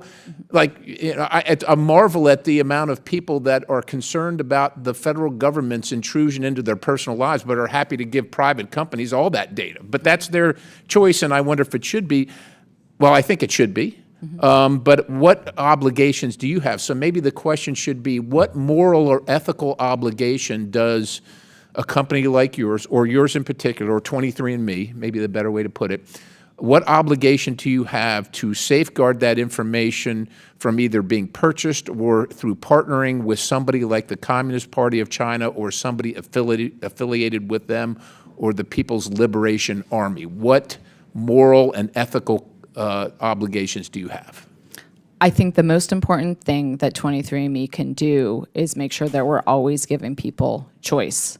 And I think that the most important thing in this process is to make sure long-term that customers always have that Yeah, opportunity. I understand that, to ma'am, delete but you're their not data. answering my question. What obligation does your company or companies like yours have, knowing that this is personal information, that it might be, that it could lead to national security implications and certainly personal implications that are deleterious to those who subscribe? What obligations do you have or should you have or a company like yours have? What obligations, moral or ethical? So I think there should be. I think that's why we're in a bankruptcy hearing where there is oversight on it and very concerned about where it is going. And that is specifically why I have put in a bid as a nonprofit entity to acquire it. I yield. Gentleman yields back. Chair recognizes Mr. Superman from Virginia. Thank you, Mr. Chair. As mentioned before, I think it was 15 million people have now signed up and used this service over the years. It's a large number, and I was one of them. I actually got it for free. I was lucky enough to get a free kit, and at the time I said, you know, what's there to lose? But I guess now, as my dad says, everything has a price, right? Nothing's free in life. And so I think a lot of people are concerned about the fact that they did this many years ago, and they're worried about what's going on with their data, and they feel like they don't have a sense of control anymore. And you know, what I'm hearing is that they do have control, though, right? In the sense that they can go online and delete their data. But when I go to the website on 23andme.com, it's not readily apparent that 23andMe is going through a bankruptcy right now. In fact, it's not anywhere on the front page of the website. You really have to dig into the website to look into. I have it up right now. And the other part is there are instructions online on how to delete your data, but even that stuff is kind of buried a little bit. You really have to look for how to delete your data. I'm actually going and doing it right now. And one of the things it does is you have to go to the settings page, but you have to scroll through the settings page, and you may almost miss it. And then you click on your 23andMe data, and then even that, it goes through a whole list of things that are happening. And if there simply was a delete my data page or button somewhere more prominent, then I think it would be easier for a lot of people to feel that control. And this process would be a lot easier for people who do truly want to delete their data. But that's not quite what's happening. The second thing is, you know, if I didn't know about this, I wasn't reading the news about what's going on, I'd also not know until maybe it's too late what's happened to my data and where it ended up. And so I guess my question, maybe this was already asked, Mr. Selsevich, if you sell the data to a third party in this bankruptcy, can they sell the data to other companies after that? So first, let me address a couple questions. Well, just answer my question. Can they sell the data? Can the company that receives this data through a sale in bankruptcy then sell the data to another company? The companies that are, two potential companies that are acquiring 23andMe as potential bidders are adopting and stepping into the shoes of the company and adopting the privacy policies and consents of. But they could sell, you could sell it to a company that then sells it to another third party, who then sells it to another third party, and then you end up with a situation where the genetic data is out there and multiple companies own my genetic data and the millions of people's genetic data. Is that correct? Congressman, with all due respect, I'm not a legal expert in this, but basically the potential acquirers of 23andMe are adopting the privacy policies and consents of 23andMe, where it does allow for the sale of the assets of the company. So yes, the answer to my question is yes. So then, if let's say a healthcare company bought the data, Professor Hu, couldn't the healthcare company then look at your genetic data and raise your premiums because they see some bad genetics in there, for instance? Can we have a healthcare system that now has all your genetic information and then will adjust premiums based on what they think is risk for them? Yeah, thank you so much, Congressman, for that question. I do think that genetic data is particularly sensitive because of those types of risks, that the way in which you do have insurance companies and other corporations trying to link up genetic predispositions, even for example, financial literacy and accountability, so not just for insurance issues, perhaps even other types of issues could be open to abuse. And then couldn't a foreign actor either hack into the data or even acquire the data as well and then use that and posing a national security threat? Yeah, absolutely. I think that part of what was deeply concerning, I understand about the issue of credential stuffing as the source of the cyber attack or the risk in the prior breach. But nonetheless, what we did see was a hacker named Golem post the DNA, particularly of the Chinese and Jewish ancestry on the dark web. So I just deleted my data. I hope everyone at home has the opportunity to do so, does so. And I hope a good actor does buy this data because it could slip into the wrong hands. I yield back. Very good. Chair now recognizes Ms. Luna from Florida. Hey, everyone. Thank you so much for coming in today. Specifically, thank you for your work on the human genome. Aside from that, this is pretty quick on questioning. My question for you guys is, we talk about for if people want to actually delete their data, just so I'm clear and so people watching this are clear, in the event that they choose to opt out, delete their data, what happened to the data? Is it gone forever? Is there, an area where it can be pulled back up after deleted? What happens? Miss W, if you will. I appreciate that. When I was during my tenure, when I was CEO, and I can only speak about that since I've not been there since March, if a customer wanted to delete their data, it was irreversible. It was gone. So if you wanted to delete your data, it was gone. Okay, so there's no way that they can bring it back up after the fact? No, it becomes an issue then. If people want to upload it again, you would have to respit. Okay, perfect. Well, thank you. That's all for my line of questioning. Does anyone else want my time? Nope, that's it. Thank you, guys. Chair recognizes Ms. Lee. Thank you, Mr. Chair. I think what we've seen in both last week's hearing on AI and today's is how unprepared this country is to protect people's private information. This bankruptcy in the Cell 23 and me demonstrates just how little control people actually have over their sensitive information. The few federal privacy laws we do have on the books have just not kept up with the internet age and the technological advancement. As a result, more and more of our data is just accessed by more and more interests, and it's just out there. Companies are handing over private data to the government that would normally be protected by the Fourth Amendment, for instance, and you would need a warrant to get. That includes genetic data at 23andMe. Some states have, of course, pushed for stronger consumer protections around privacy, but the data threats are not stopped by state lines. So people need protections that cover the entire country. Professor Hu, just briefly, what is your biggest concern about the gaps in privacy law that Congress ought to address through legislation? My deep concern is the way in which AI is changing, I think, the nature of data. I think that, as it's been explained before, data is to AI the way that airspace is to aircraft. And without being able to have a way in which to really protect it and secure it, I think that we're going to increasingly see abuses, misuses, and discrimination flow from that lack of regulation. Thank you. The patchwork of privacy protections in this country has created an ecosystem where data brokers and companies like 23andMe hold massive amounts of sensitive information for millions of Americans, and they can just really do what they want with it. Beyond just collection and storage of data, we should also be worried about how these companies use this data, including who has access to it. For one, law enforcement officers, there are few restrictions on law enforcement's access to DNA profiles stored in databases like 23andMe. The so-called about forensic genealogy is often done without a court-approved warrant, and can mean that law enforcement has access to the genetic information of millions of Americans with little to no oversight, even if you yourself did not give your DNA away. If you have a family member who did, you could be affected. What's even worse is that people usually aren't even aware that their profiles are being shared with police. 23andMe's current privacy policy states that when faced with law enforcement requests, the company will, quote, only comply with court orders, subpoenas, search warrants, or other requests that we determine are legally valid, unquote.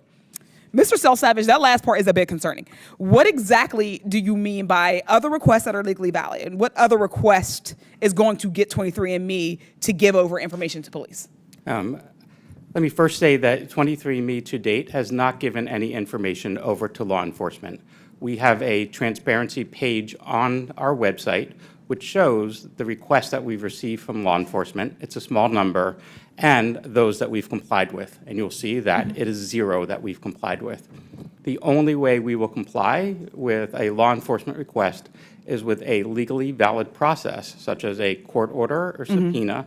And to date, yeah, I see that. I just really specifically, just really wondering about the other requests that we determine. I get that. I get the subpoenas and the search warrant, but there is a caveat for other requests that we determine are legally valid. Can you give an example of what that might be? That is, I cannot give an exact example of that other. I can say that, basically the only way we would comply with a law enforcement request was with what we determined to be a legally valid process. Thank you. I think that the fact that you can't define what that means is a massive loophole for 23andMe to do what it wants with people's data, and that's, I think, a really big concern. Mr. Savage, also, how does 23andMe notify a customer when it has provided their genetic data to law enforcement? I'm sorry if you already answered that. What information do you provide them about the requests? As I mentioned, to date, we have not provided any information to law enforcement. If you did, do you have an example of how, do you know what the policy would be about how you would notify them? I do not, but I can take that back to our team. Thank you. I appreciate that. I think these policies have a lot of room for improvement and that your customers deserve better, but it's at least a baseline, hopefully, of protection. Can you commit that 23andMe will not get rid of this policy regardless of who ends up owning it once the bankruptcy sale goes through? I can say that the 2 bidders for the company have both agreed, both verbally and in writing in their contracts to purchase the company, that they will step into the shoes of the company and adopt the privacy policies and other consents on a go-forward basis. God willing, I guess. It's really scary that people have to rely on the whims of private company to protect their private information. The Fourth Amendment can only protect us so much as these loopholes and workarounds need to be fixed. So I thank you all so much for your testimony today, and I yield back. Chair now recognize Mr. Burchett from Tennessee. Thank you, Mr. Chairman. I believe you're from Kentucky, neighboring state. Ms. Wojcicki, did I get that right? Close? Very close. All right, well, nobody gets Burchett right, so don't feel like the Lone Ranger up here. Are you aware that in 2015, 23andMe received funds from a variety of investors, including Woozy Healthcare Ventures? I am aware of that. Okay. And according to 23andMe, this partnership has dissolved. Is that correct? That is correct. Do you know how much Woozy Healthcare Ventures invested in your company in 2015? They invested $10 million out of a $115 million round. Okay. Are you aware that at that time, Woozy Healthcare Ventures had direct ties to the CCP and the Chinese People's Liberation Army? We were not aware. Can you explain how the partnership between Woozy Healthcare Ventures and 23andMe was dissolved? I believe that they sold their shares. It was just an investment. Well, investors, though, in a corporation do have votes on things that occur, though. They had no control. They just gave y'all $10 million with no strings attached. There was no control. They just gave y'all $10 million with no strings attached. That's a yes or no. They were just an investor. No strings. Okay.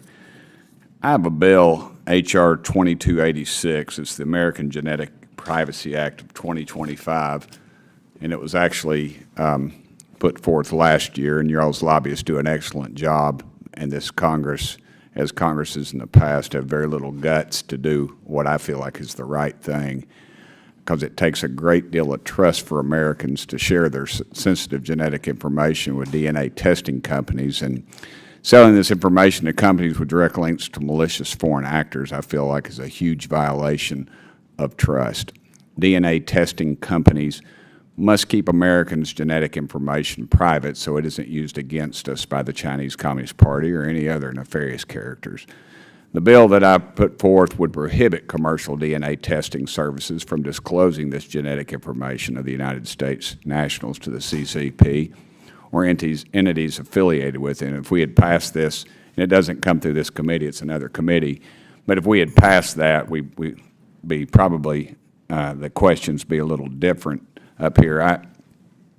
I was made aware of a situation where supposedly the Chinese could say they collected this data that was sold to them on the market, and they could possibly they would do a genome, which I understand is a study of genetic information, and develop a pattern. And they could possibly develop diseases or something, a bug along that line that could, say, stop American women at childbearing ages from bearing children. And this was discussed up here, yet we have not brought forth any legislation to stop that, and that was over a year ago under a previous administration. To me, that just shows the gutless nature of Congress and of us and our greed and the power of the K Street lobbyist. I would hope that this body and the media would bring attention to this problem. To me, this is a serious breach of, it's a serious breach of ethics, but our national security, and it should go past parties and pointing fingers.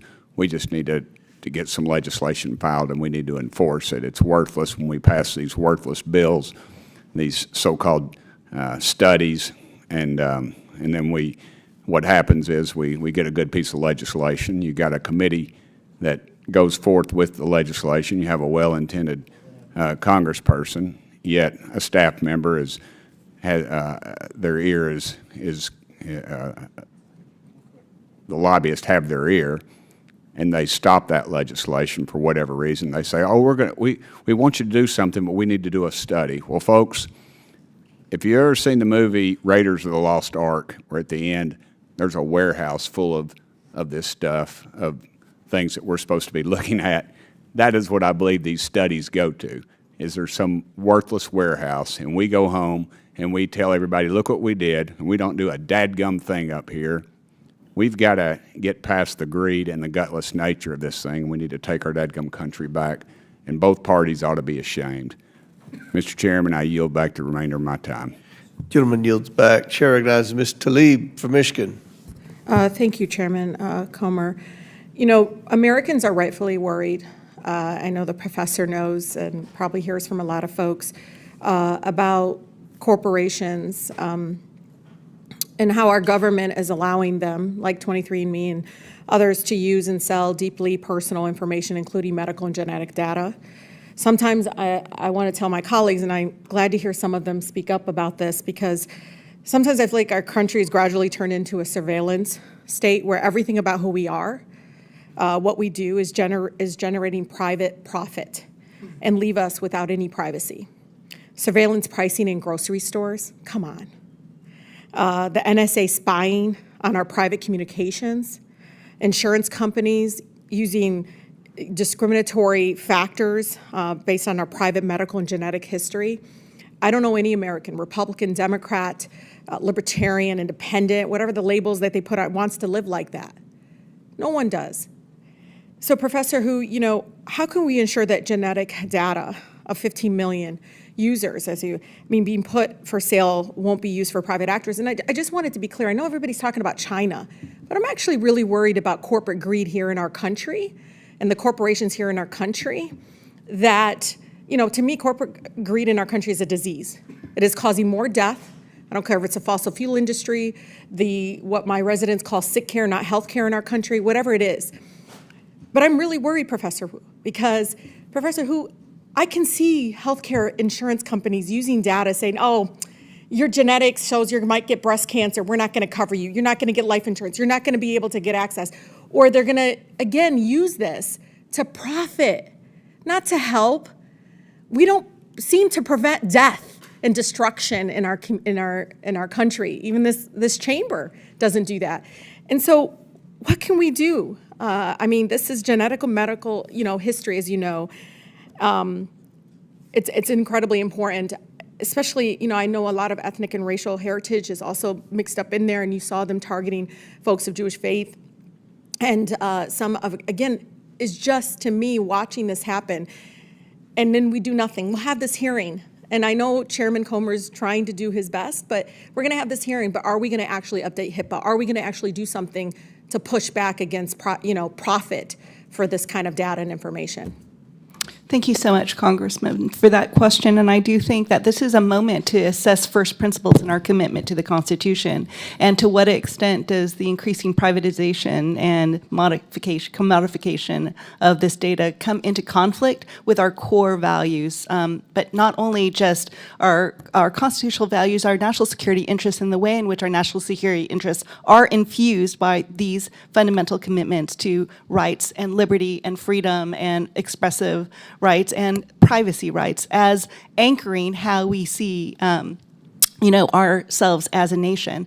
So, your question about, what can we do to stop drifting into a surveillance state? I do think that one of the things that we need to make sure that we understand is that our ability, I believe, for us to remain dominant geopolitically is not about deregulation or devolution of the regulations around data privacy, cybersecurity, and AI, but leaning into them so that we can make sure that these systems unfold safely and securely, and other nations are now embracing these types of legal regimes, including China, and we are not. And I think that puts us at a great national security disadvantage. I agree. I think for many of our colleagues here, expressing on X your concern and everything about, again, privacy is important, but I think we need really comprehensive data that protects the Americans' private data. I mean, this is literally going to be a fight between those that want the corporate greed and the government surveillance,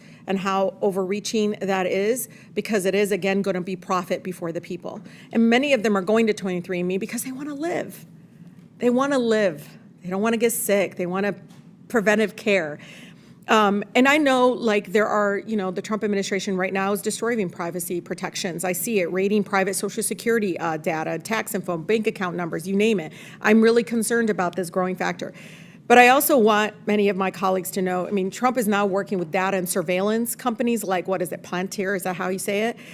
Look at this, to compile databases on Americans. First, to target immigrants, they always start there. And then they're going to target, it's going to be our neighbor, other folks. It's going to be unbelievable because, Peter T. Hall and Alex Karp, who made it clear that they care more about political domination than American democracy or individual privacy. I say this because we're talking about 23andMe, but understand there's a bigger movement in our country that we need to put in check right now, because they don't care about us. They don't care about the folks that put us here and told us to protect them. And so I think it's really important, Chairman, after this hearing, let's not just have it in the congressional record. Let's actually do legislation to hold them accountable. With that, I yield.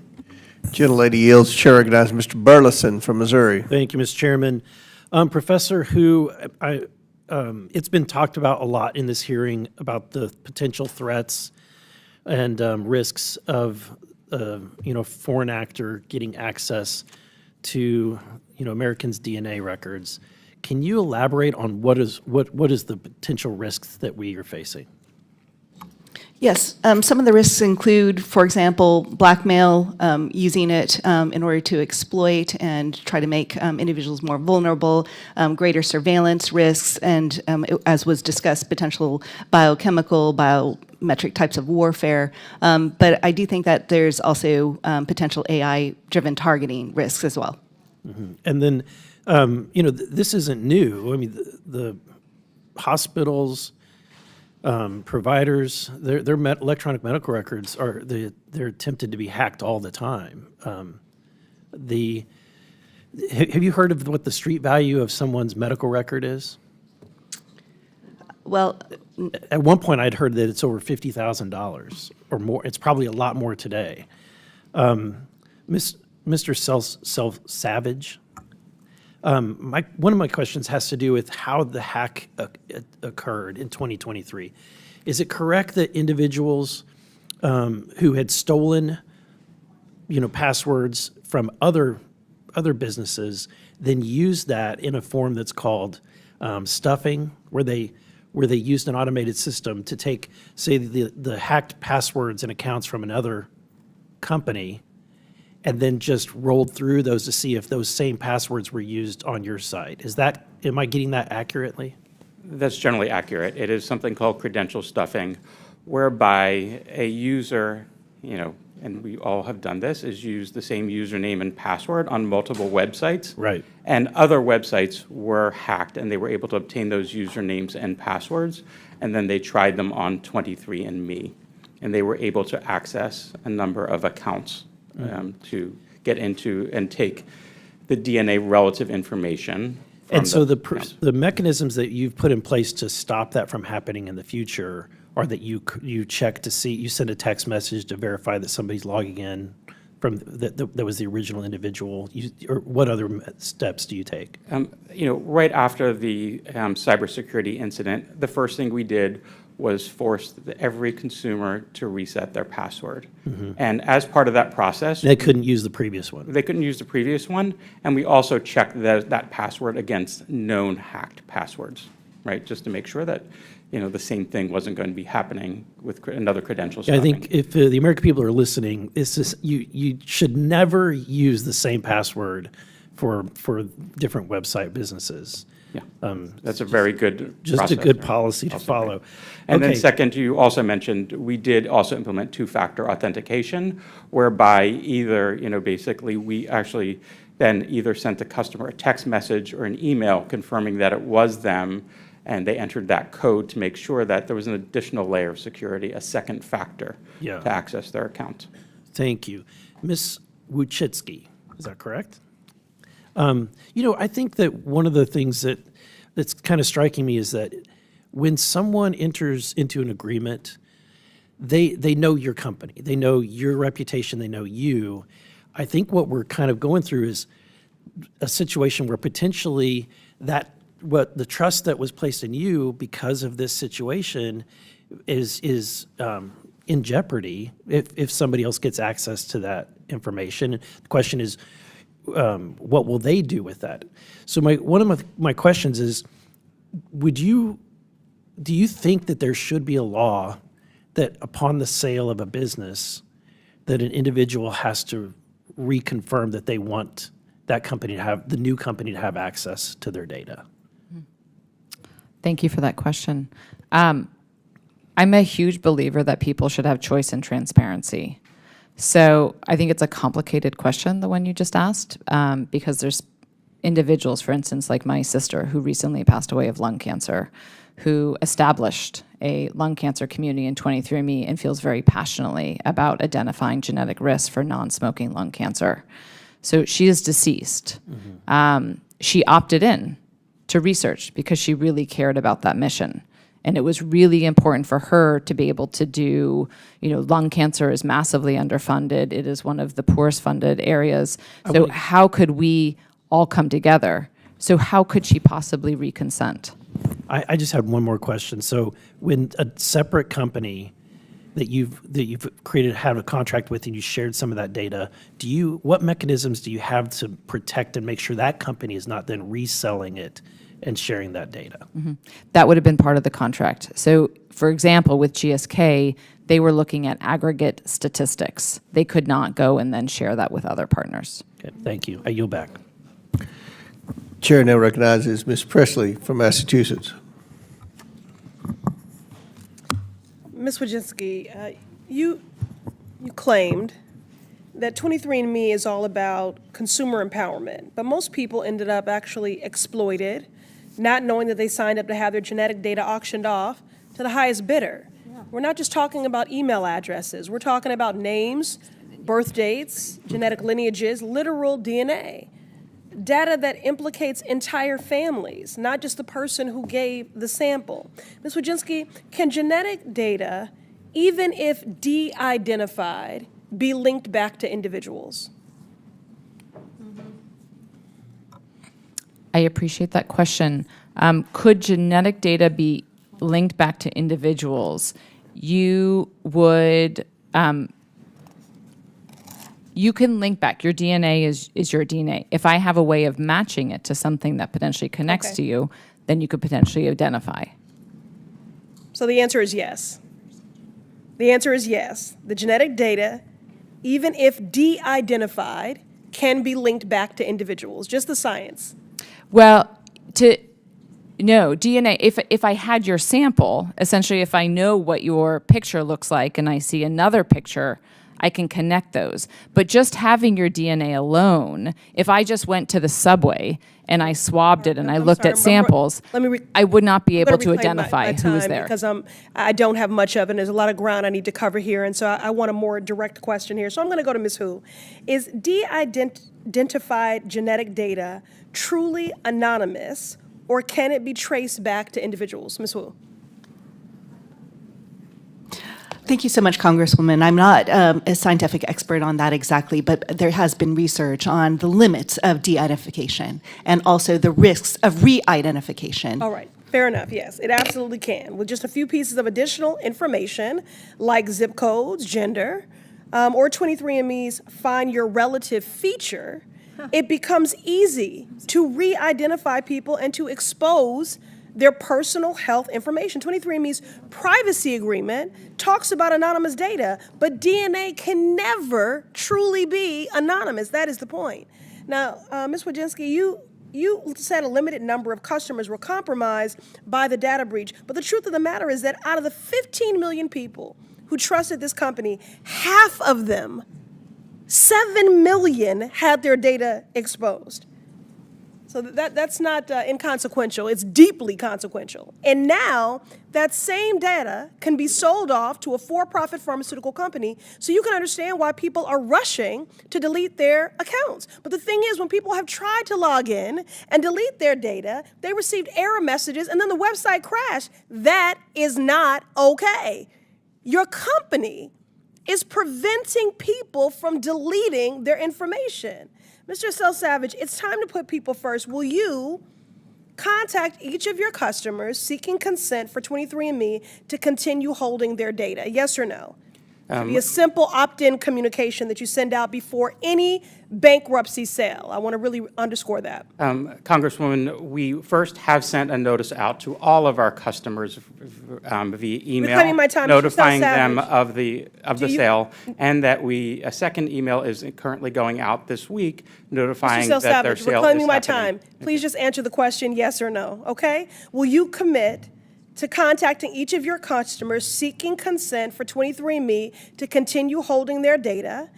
This should be a simple opt-in communication that you send out before any bankruptcy sale, yes or no? Congresswoman, it's not that simple. We believe we've already Why received not? that These consent. people are deserving of this, these assurances and this insurance. They're already, they've been violated in so many ways here. Ms. Wojcinski, will you amend your bid to commit to a similar consent requirement then? I don't believe I can talk extensively about my bankruptcy, about the bid, but I can say in the past, for example, when we did the GSK partnership, we proactively communicated with all customers. I know that. With that I link. know that. I know that. I know that. It's not good enough. It's not good enough. It is just not good enough. People trusted you with their more personal information. Show them you respect them. They do not need your apologies anymore, and they don't need your sympathy. What they need is legal protection.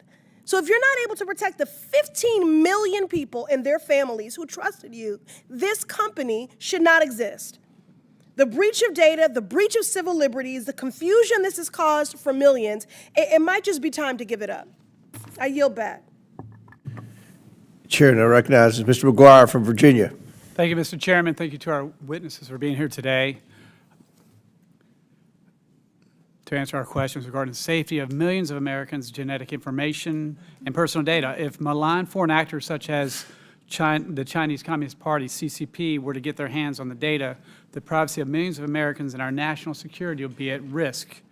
And I apologize if I don't pronounce your name right, but Ms. Wojcicki, is that That's right? great. We know approximately 15 million customers have submitted their DNA samples for genetic testing to 23andMe. Do you know roughly how many of these customers are American citizens? I believe the last one I was there, it was about 85% of customers were from the U.S. Thank you. And Ms. Wojcicki, yes or no, did 23andMe already give Chinese corporations associated with CCP and the Chinese People's Liberation Army access to this data? To the best of my knowledge, since I have not been there since March, no. Understanding that every company in China is associated with the CCP. All right, Ms. Wojcicki, 23andMe received investments from Wuxi Healthcare Ventures, a company tied to the Chinese People's Liberation Army and CCP.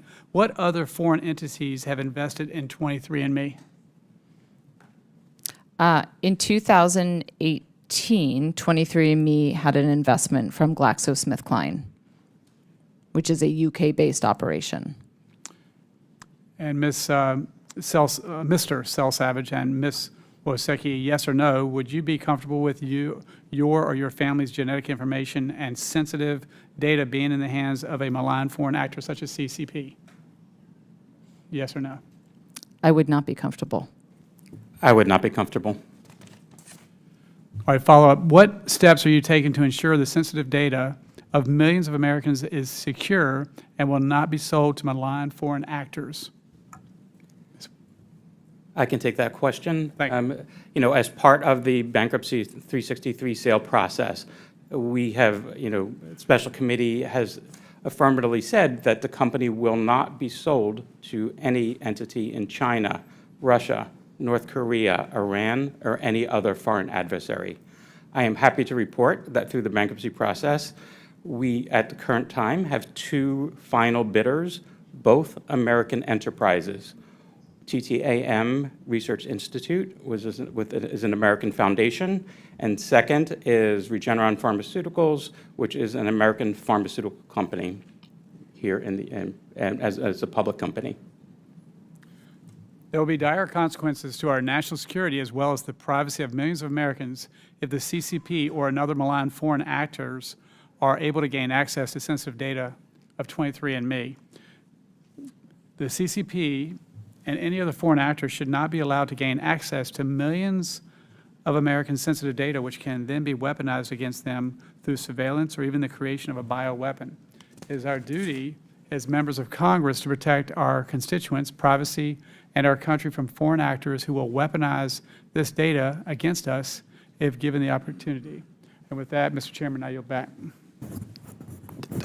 Would you yield a minute to me of your remaining time? Absolutely. How confident are you all that your data will not end up in the hands of a bad actor? Are you very confident, somewhat confident, or you have no idea? I, as interim CEO, am very confident that the sale of the company will not result in the company being sold or the data ending up in the hands of a bad actor. And by that, I am referring to China, Russia, Iran, Venezuela, or other foreign adversaries. What about health insurance companies or things like that, American health insurance companies? Or? I think I'm very happy to report that the final 2 bidders for the company are TTAM Research Institute, which is a foundation here in the U.S., founded by Ms. Wojcicki, and second is Regeneron Pharmaceuticals. Neither of those are healthcare companies, and I feel confident that they are taking over the privacy and policies and consents of 23andMe. Ma'am, how confident are you? I'm not involved in the bankruptcy process other than being a bidder. And so for myself, if you end up with it, you're confident that your company will? I am confident. All right. Chair recognizes Mr. Min from California. Thank you very much, Chair Comer. I have to confess, I don't use 23andMe. I've never been tested for genetics, but I certainly have a lot of customers who have chosen to use 23andMe, and I've heard from a lot of them. But Mr. Cell-Savage, I understand that customers of 23andMe can choose to consent to have their individual genetic information shared with your researchers. What protections were put in place to protect your customers from the misuse of that data?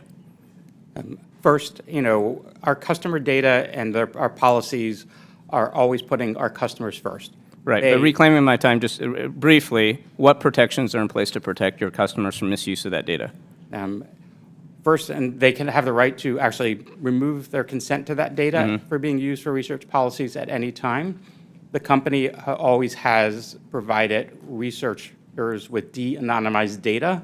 We are not providing individual identifiers when we actually share that data for any research purpose. And I believe you also have protections that it's explicitly limited to just research purposes, right? You couldn't go ahead and sell that to Goldman Sachs, right?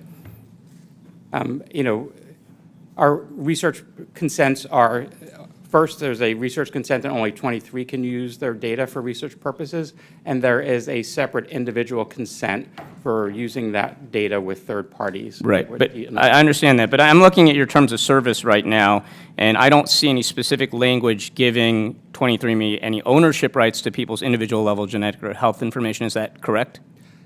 That's correct. Our customers' data reclaiming my is time. always the owner of Under the section that's described as licensing and IP rights, your terms of agreement state that you get a license to use quote-unquote user content, which is described as information, data, things like that are generated by users of the service and transmitted to you. It goes on to say specifically user content does not include genetic or health information.